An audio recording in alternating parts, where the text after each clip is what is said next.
Bonjour à tous, bienvenue dans cette nouvelle vidéo et une nouvelle gamme, puisque après avoir fait un sondage, il s'est avéré que d'autres gammes que je pouvais récupérer, pas forcément de ma poche, mais bien en copie presse, donc ceci d'une copie presse, hein, pouvaient intéresser certaines des personnes qui regardaient la chaîne, donc je ne suis pas allé trop loin, puisque là, on va attaquer un supplément d'Imperium Maledictum, donc qui est la nouvelle version de Dark Heresy, pour aller très vite. Donc Dark Heresy, rappelons-le, était le premier des 3 jeux, ou 3 ou 4 jeux Warhammer 40 000 qui avait été fait par FFG, Black Industry, donc les gens qui ont fait la V2, quoi, pour aller vite. Et il y avait un peu un manque dans l'équivalent V4, quand Cubicle 7 est arrivé sur le marché, donc ils ont sorti Warhammer V4, mais ils avaient aussi, c'était dépositaire d'une publication de jeu qui était Wrath and Glory, qui était beaucoup plus, qui était en Warhammer 40 000, mais qui n'avait pas été développé en interne, qui était donc un contrat qui devait honorer, et donc un jeu qui était qui existe toujours, hein, pour lequel il y a de moins en moins de sorties, mais qui est surtout un niveau beaucoup plus violent. C'est-à-dire qu'en gros, vous jouez des Space Marines, des Eldar, des machins, vous êtes tous coincés sur un secteur et il faut essayer de survivre. Donc c'est pas le même système, c'est pas vraiment la même conception. Imperium Maledictum revient à Dark Heresy, d'un jeu dans lequel, si vous ne connaissez pas, donc on joue des agents qui sont mandatés par un mentor, par une sorte de patron plutôt, donc un mécène, qui représente une des grandes factions du monde de l'Imperium des humains de Warhammer 40 000. Donc ça peut être un Psyker, ça peut être un Inquisiteur, ça peut être un Tech Priest, ça peut être un commanditaire un Rogue Trader, donc les fameux espèces de pirates indépendants. Et ils prennent une poignée de gars qui sont les PJ pour les envoyer sur des missions qui servent leurs intérêts.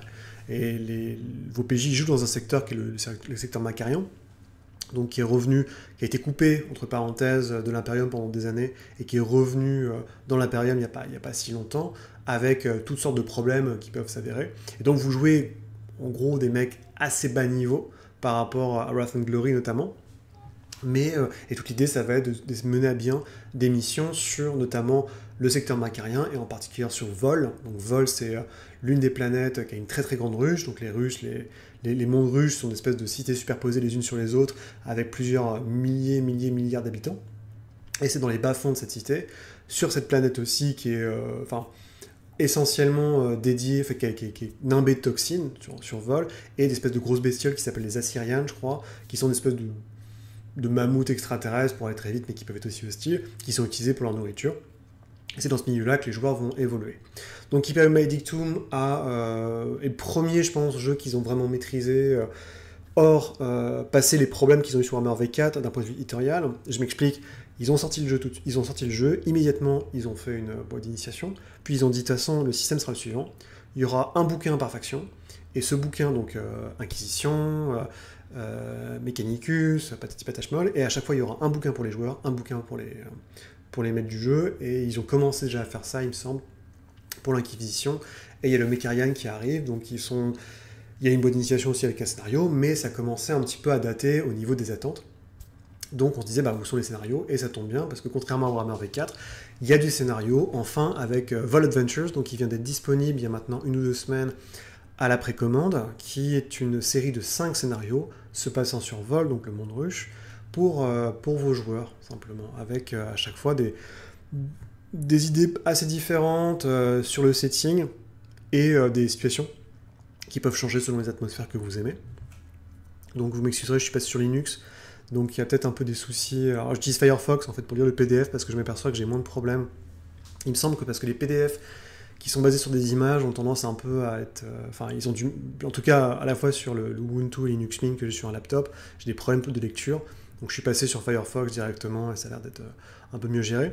Donc vous avez concrètement une introduction vite fait pour vous expliquer, pour vous rappeler ce qu'est Vol, qu'est-ce qui s'y passe, comment on y va, et concrètement, qu'est-ce qu'il peut y avoir. Donc les deux parties, à savoir les ruches d'un côté et de l'autre, désolation, qui est l'endroit où il y a des espèces d'usines, des champs toxiques et les fameux Assyrianes. Et ensuite, on a 5 scénars, suivis d'un petit appendice pour avoir quelques éléments sur notamment les Asynadi, donc les espèces de grosses bestioles qui vivent sur la surface toxique de la planète. Donc sans plus tarder, on va commencer. Donc le premier chapitre, vraiment, c'est au compte-gouttes. Il vous incite forcément, évidemment, à aller voir du côté du bouquin de base. et surtout de la boîte d'initiation qui est un peu conçue comme la boîte de Warhammer V4, avec une partie descriptive sur le monde qui est prévu dans la boîte, en fait, qui est Rockhart, donc qui donne un aperçu sur l'une des ruches, donc la ruche Rockhart en l'occurrence. Bien sûr, il y a un scénario, il y a plein de petites choses, et il vous taquine aussi en disant, bah, il y a le guide du maître de l'Inquisition aussi. Donc l'idée, c'est pas de vous illustrer vous pouvez pas, enfin, vous pouvez jouer le scénar sans avoir le bouquin de base, mais ça risque d'être très compliqué.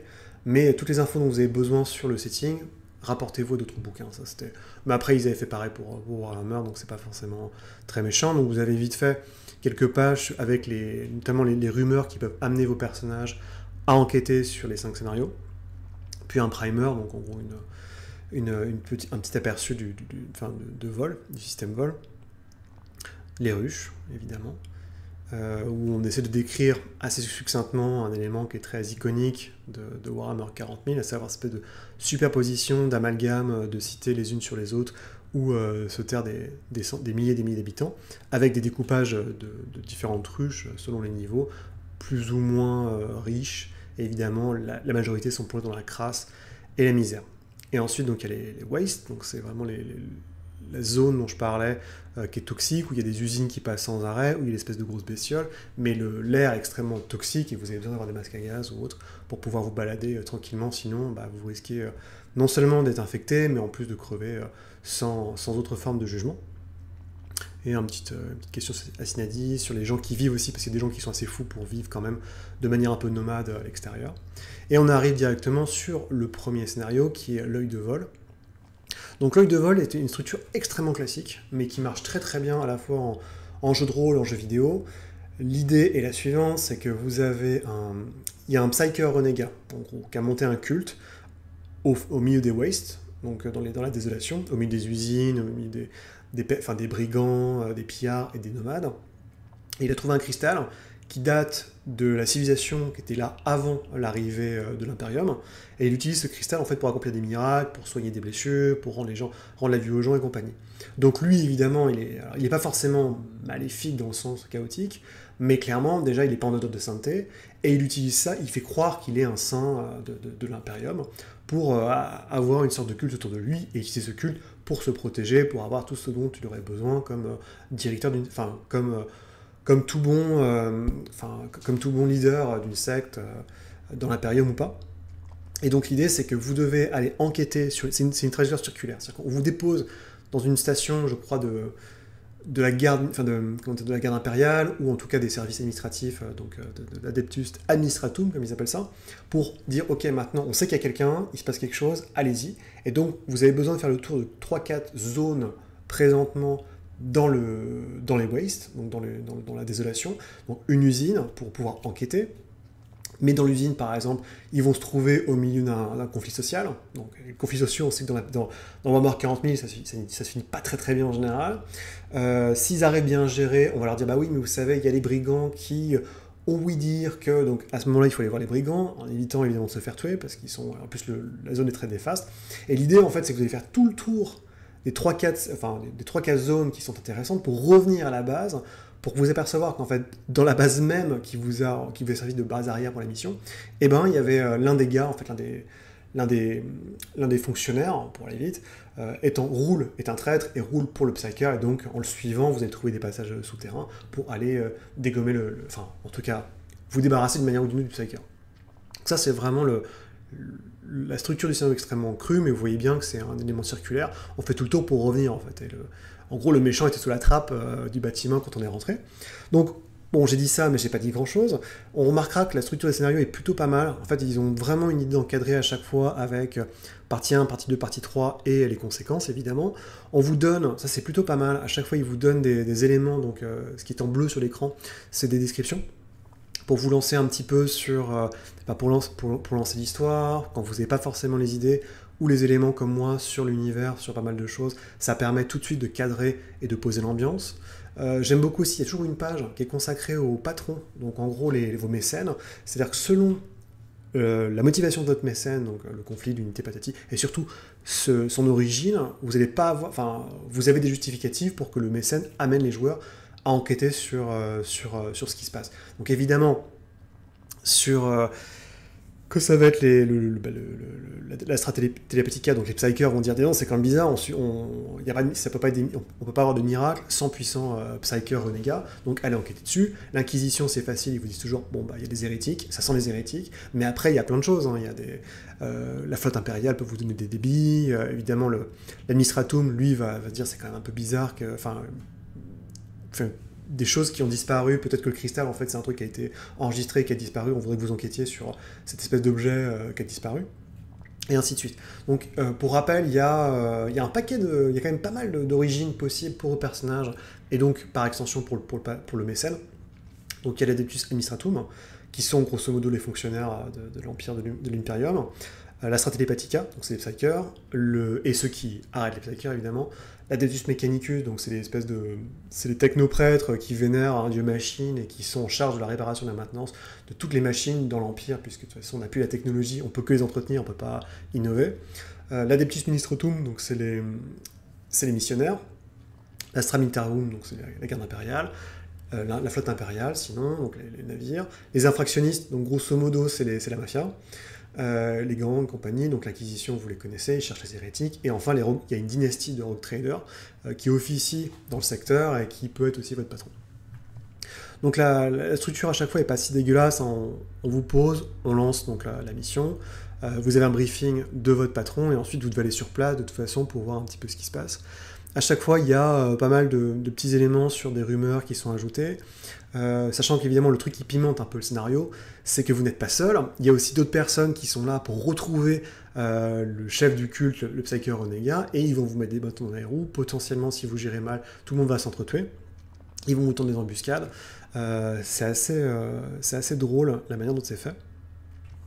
Et vraiment, comme je dis, c'est très structuré, hein. C'est partie 1, introduction, on reste dans la station orbitale, partie 2, on arrive vraiment dans le Wasteland, donc les terres désolées, et c'est là où vous avez un petit peu la carte. Alors vous n'allez pas lire, c'est un peu flou, mais moi aussi, hein, c'est un peu violent le vert. Mais en gros, vous avez un poste, le poste Astérion qui est au milieu, et vous faites au fur et à mesure les différentes pistes qu'on vous donne pour enquêter sur ce Psyker Renégat, avec notamment, il y a une usine, il y a les nomades dont je parlais, il y a aussi, et il y a une sorte de planque qui appartient au gang, qui, elle, est cachée, vous ne pouvez pas la découvrir comme ça tout du long. Et on vous dit bien qu'effectivement, dès que l'avant-poste à Sérion, où vous commencez la partie, il y a des tunnels souterrains, mais que techniquement, vous ne pouvez pas les trouver tout de suite. Ou alors, on vous les montre et ils sont parfaitement normaux au début. Donc ça, c'est très rigolo, c'est que vous arrivez, donc comme je disais, il y a une usine, vous arrivez dans l'usine, il y a un mouvement syndical parce que les gars sont tous en train de crever. Et on dit ouais, vous inquiétez pas, on a la réponse la réponse de l'administratum. Et en fait, la réponse c'est tuez-les tous. Retournez à votre poste, sinon on vous bute. donc c'est comment vous arrivez à gérer ça pour faire comprendre aux mecs de l'usine que clairement il faut retourner au boulot parce que sinon ça va mal se finir. Et ça peut très mal se finir évidemment. Donc il y a tout ça. Donc c'est pas mal. C'est une espèce de petits éléments où à chaque fois il y a un micro scénar. Enfin il y a une scène quoi. La scène est plutôt bien amenée et intéressante. Donc on a une espèce de grosse piscine de produits chimiques, absolument dégueulasse. C'est pas très cool, avec le sanctuaire où est adoré Marquis Sin, donc le psyker en question que vous recherchez. Donc les crawlers, qui sont une espèce de trucs mécaniques sur pattes, justement, des nomades. Et les différentes... jusqu'à tomber sur le fameux ganger, enfin le chef de gang qui dirige un petit peu ça, et c'est de le mettre dans la poche pour...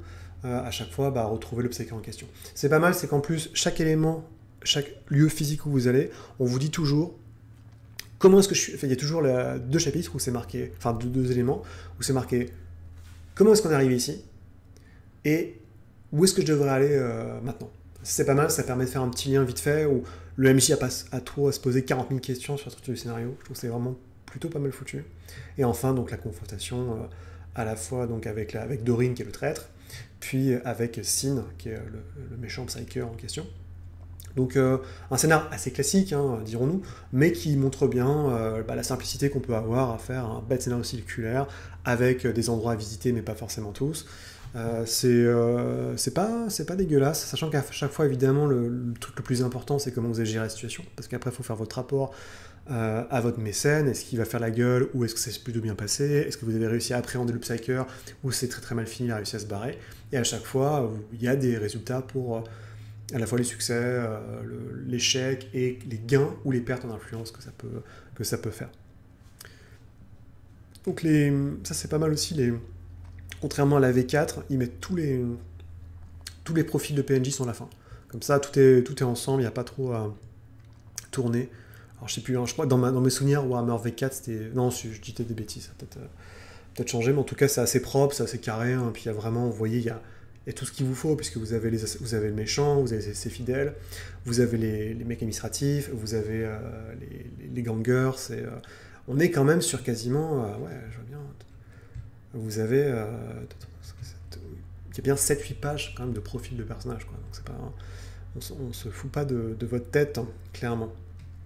Le deuxième, donc troisième chapitre, mais en fait deuxième scénario, fabrication illicite. Donc fabrication illicite, ça commence sur la disparition d'un technopriste, qui est un prêtre du Mechanicus qui disparaît, hop, pouf, mystère, et le but c'est d'aller dans le fin fond de la ruche, pour comprendre qu'en fait, la seule piste que vous avez, c'est avec une sorte de fight club illégal, hein, qui est tenu par des gangers, qui vous ramène en fait enfin, qui est la seule piste que vous avez pour aller voir ce prêtre.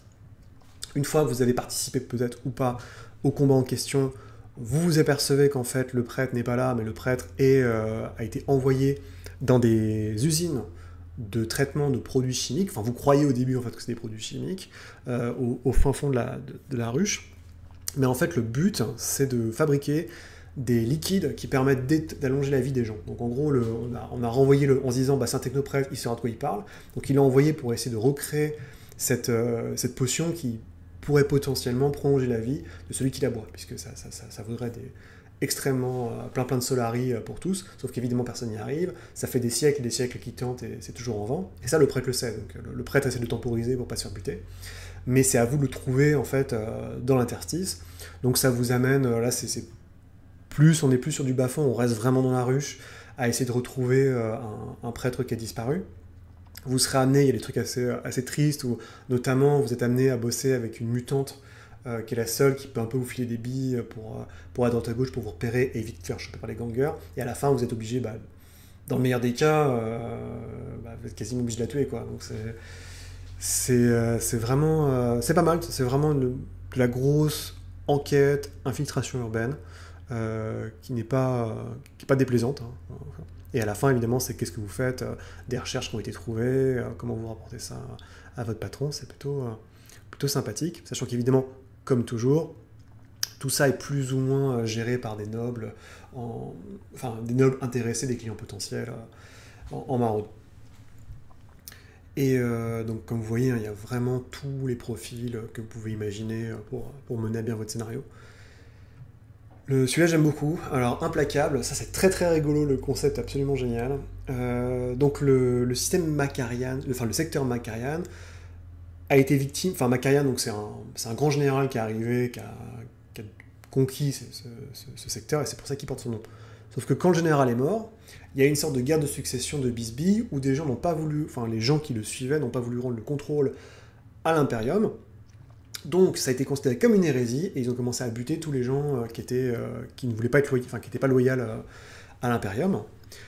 Et durant donc cette hérésie, c'était il y a 500 ans je crois, ils ont les assassins impériaux, ont dit ok, ce qu'on va faire, c'est que là il y a un des généraux qui est un marshal qui s'appelle Surlan Kaelus, si je dis pas de bêtises, on va le tuer. Donc il n'y a pas de souci, pour le tuer, hop là. On va juste envoyer un assassin, donc une sorte de ce que vous voyez sur l'image, donc une sorte de super robot assassin, mais qui est bourrin. C'est pas le plus subtil des assassins. Donc ils le mettent dans un petit vaisseau, hop, ils l'envoient à travers le Void, à travers le Warp, mais ils lui disent, il faut impérativement que tu tues le Marshal Surlan Kaelus. Point. Il lui donne son profil génétique, il lui donne plein de flingues, il le met dans un petit tube, il l'envoie dans l'espace. Sauf que le problème c'est que le Warp, des fois ça marche pas, et en fait l'assassin se retrouve pendant 500 ans coincé dans le Warp, jusqu'à ce qu'il sorte du Warp, il s'écrase sur Vol, et là il se réactive. Sauf que ça fait 500 ans. Donc le Marshal, tranquillou, il a fini sa vie à 500 ans, et il a eu des enfants, qui ont eu des enfants, qui ont eu des enfants, qui ont eu des enfants. Ce qui fait qu'à la fin, l'assassin sort, et dit, ok, en fait, il y en a... Enfin, il a le profil génétique, il voit que le profil génétique est plus ou moins compris dans des milliers et des milliers de badauds, de personnes complètement normales de la ruche, et en fait il commence à faire des accidents, des assassinats, des explosions. En fait, il se passe plein de trucs en fait, il y a plein de sortes d'attentats qui provoquent des dizaines et des dizaines de morts à chaque fois. Alors, des fois, c'est des explosions, des fois, c'est un morceau un morceau d'église qui tombe sur des gens, mais ça devient une folie absolue, et donc c'est un peu la panique, forcément. Et dans cette panique, il y a des opportunistes. Il y a notamment un type qui dit « Ah, mais c'est un ange de l'empereur qui vient nous bénir pour punir nous, pauvres pêcheurs », qui crée un culte autour de l'assassin, mais ils savent pas que c'est un assassin, et donc eux vont jouer une sorte de tampon, c'est le red herring comme disent les Américains, donc en fait une fausse piste hein, qui va un peu faire perdre votre temps à vos joueurs, sachant qu'en plus ils sont extrêmement véhéments et particulièrement zélotes. Donc toute l'histoire c'est ça, c'est qu'en gros il y a le Harbinger, donc le porteur de mort hein, pour aller vite, donc l'assassin qui est présent, et vous devez le trouver, vous devez l'identifier, le trouver et savoir comment le désactiver. Parce que le truc, c'est que techniquement, et vous verrez les stats à la fin, mais vous n'avez pas le niveau pour le tuer. C'est un assassin, donc il est extrêmement puissant, et à aucun moment aucun moment on est censé devoir l'affronter, sachant qu'en plus, évidemment, les morts qu'il engendre fait que le tribut impérial est complètement... il n'y a pas assez de gens à envoyer, quoi, simplement. Donc c'est vraiment la catastrophe. Donc il y a une grosse enquête qui est menée à droite à gauche. L'idée, en fait, c'est que vous allez fouiller vraiment dans l'historique de la ruche, du monde, pour comprendre un peu que ça remonte, ce qui s'est...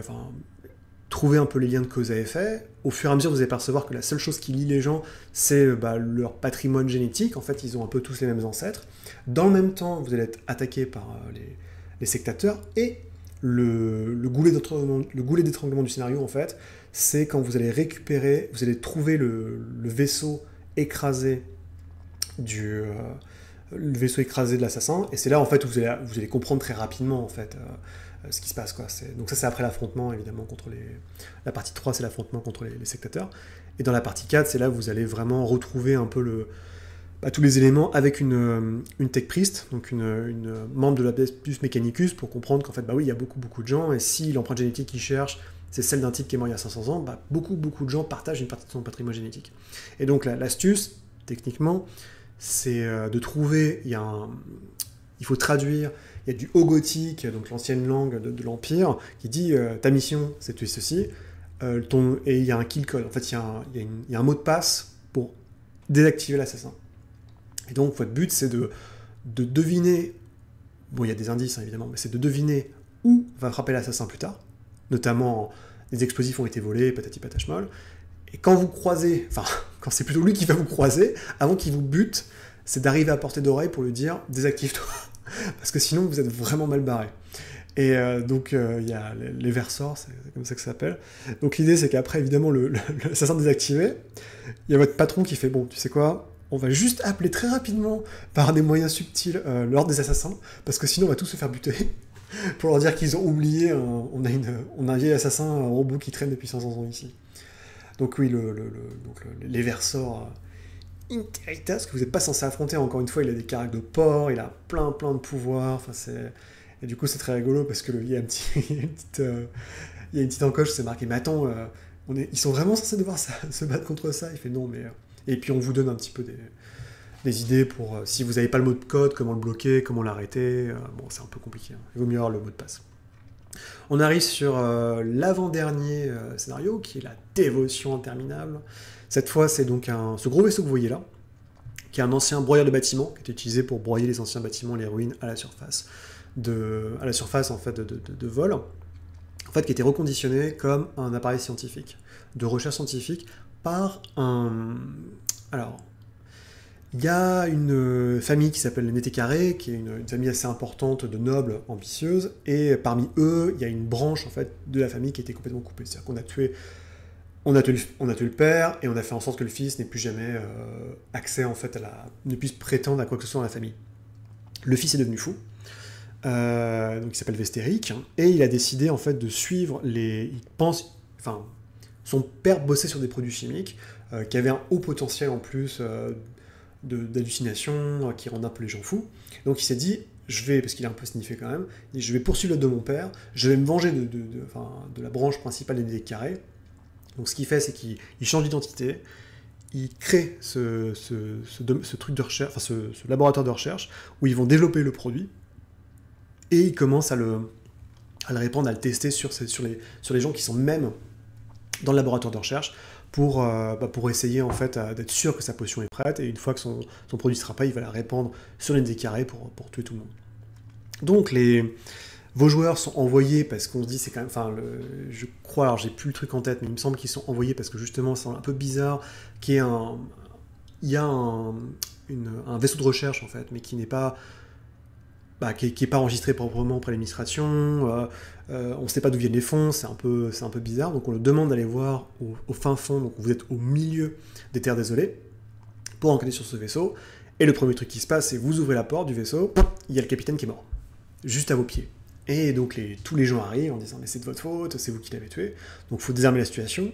Vous apercevez qu'il y a plusieurs factions en plus, principalement, donc il y a des chercheurs, donc ça va être des Ordo Mechanicus, ça va être des mecs un peu standards, des grouillots qui bossent sur les produits chimiques, mais qu'à côté en plus, il y a des mercenaires qui ont été plus ou moins embauchés pour surveiller ça, que les deux factions puissent se blairer, et évidemment le produit va se disperser, ce qui va créer des hallucinations visuelles et auditives pour vous, comme pour les PNJ qui vont devenir de plus en plus fous. Et à côté de ça, il y a le méchant, donc Nédé Carré, est lui-même présent, donc il s'est passé pour un médecin, et il va changer d'identité deux fois une fois dans le scénario. Donc c'est à vous de l'intercepter, de comprendre ce qui se passe, sachant que la grosse astuce que vous avez dans le scénario, c'est que l'un des grouillots dont je parlais est en fait un psyker non répertorié, donc il peut lire les émotions extrêmement fortes de Nédé Carré, donc c'est lui. Il peut lire ces émotions extrêmement fortes, et pour que vous deviniez en fait le passif du personnage, pour comprendre qu'en fait il y a un type qui est en train de disperser du produit partout pour se venger, façon Comte de Monte Cristo, de ceux qui l'ont mis à mal. C'est un scénario qui est plutôt basé sur l'horreur, donc vraiment tout est question d'ambiance, que vous n'avez aucune idée de ce qui se passe, jusqu'à la fin quasiment, et c'est uniquement avec votre ami Psyker, enfin le vieux Inji, que vous allez pouvoir un peu tirer ça, sachant qu'à la fin vous devrez le buter, ou le filer forcément au Psyker de l'Empire, ou l'Inquisition, c'est vous qui voyez, parce qu'on reste dans Warhammer 40 000. Donc c'est un scénario qui est pas très compliqué, qui est assez simple, mais qui a la bonne idée de faire quelque chose de complètement différent avec de l'horrifique. Donc c'est plutôt pas mal. Enfin, moi j'ai bien aimé, puis c'est toujours sympa l'histoire de vengeance avec de nobles déchus. Le dernier, donc changement de paradigme. Changement de paradigme, c'est encore nos amis nobles. Cette fois, des nobles possèdent une grosse usine. Une usine qui est donc dans les terres désolées, donc c'est des terres qui sont très difficiles à exploiter, très toxiques, et la mauvaise chose, enfin le problème c'est que les ouvriers passent leur temps à tomber malades. Donc, il faut des nouveaux ouvriers plus résistants, si possible, aux toxines. Ça tombe bien, parce que la famille de Rogue Trader Régente dit « T'inquiète pas, moi je peux te trouver des gens, c'est super, ils sont beaucoup plus résistants, ils grognent pas, ils seront parfaits pour toi, et je peux te les livrer tout de suite. » Donc les nobles disent « Ok », sauf qu'en fait c'est des hommes bêtes. Comme dans Warhammer classique, donc ils sont plus costauds, ils sont considérés comme des mutants en fait. Ils sont plus costauds, ils résistent aux toxines, mais ils sont victimes de pogroms absolument démentiels, ils ont des conditions de vie qui sont horribles, et donc même quand on les envoie quasiment comme des esclaves, ici présents pour pousser dans les usines, il y a un moment où ça pète. Et ça pète pour deux raisons, c'est que, leurs conditions de vie sont absolument... C'est ça qui est très rigolo dans le scénario, c'est qu'en fait, la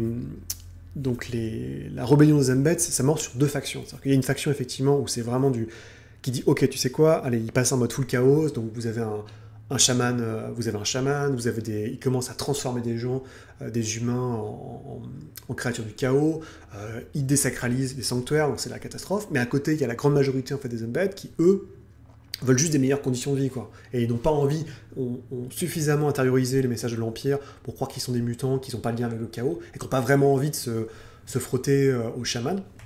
Et il y a quelques humains qui ont survécu, mais très très peu. Donc vous arrivez là-dedans, évidemment, c'est l'endroit extrêmement toxique.